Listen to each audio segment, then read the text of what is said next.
Steve, thanks for having us today to talk about the library's survey that's coming up. Do you want to tell us a little bit about it? Well, I think as a general driver as to why we're doing the survey, last spring, 2010, through the budget cycle, we created a way forward, knowing that we were going to have to close physical locations that had to do with a concept called the portable library.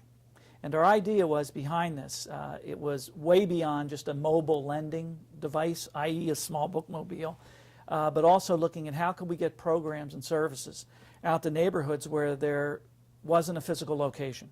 And of course that's the majority of the neighborhoods in the city of Portland. But one thing that occurred to us was that we, for a long time, have felt the need, given the way the external environment is changing for the library. So the kinds of things people use in the information world, lifestyles, all kinds of behaviors, why they would visit the library, etc., why they use us or don't use us. We didn't have the data other than our own gut feelings, which at some point, particularly now with the rate of change in some of these factors, it's not good enough.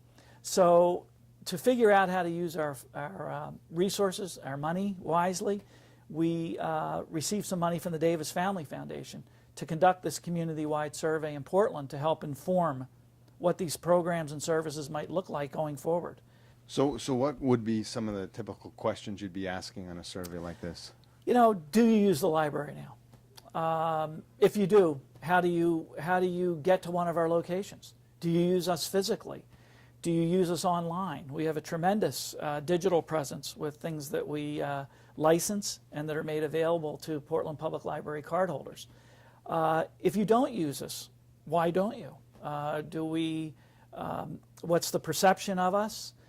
Do you know what we have or don't have? And what are some of your needs that we might address if you don't currently use us?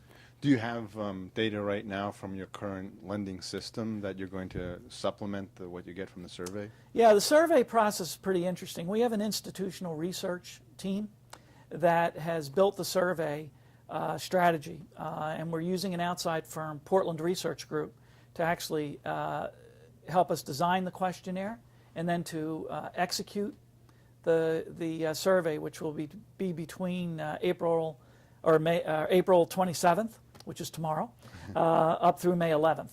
And it has various vehicles. One is that there's an element to it that's completely random and thus statistically valid. But there are also some vehicles to add on information that can be somewhere between anecdotal and statistically valid, such as paper surveys that people can get at the library's locations or on the web. And some of those will be translated into languages that represent the variety of languages that we have spoken in the city. But we will also use the normal data that we get, and this is typical of libraries. We are very good at capturing what has been borrowed or lent, and particularly now it's changing radically, or our lending of print material is still very robust. In fact, it grew 9% for the first three quarters of this year right now, this fiscal year. But there's also a tremendous impact of lending digital materials.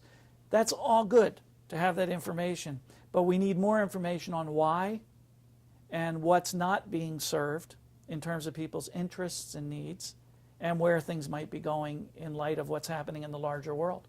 So there are going to be random calls to people, but I think, as you just said, people can actually choose to take the survey online? Yes. So what's important to understand is the statistically valid, or the random part of it, will be through the telephone, and it will include both landlines and cell phones, because there is a high degree now of cell phone only use. A lot of us have gotten rid of our landlines, so we need to capture that group of people. But supplementing that core statistically valid group of respondents will be web survey availability, so directly through portlandlibrary.com, and also through paper surveys that are in our locations. And that's the address, portlandlibrary.com, that yes. they can go to if they want to complete it? Mm-hmm. Well, thanks very much for joining us. I'm Thank you, hoping Tom. that a lot of people respond to your survey and you get good information. Thank you very much. Thank you. Thanks for talking with us.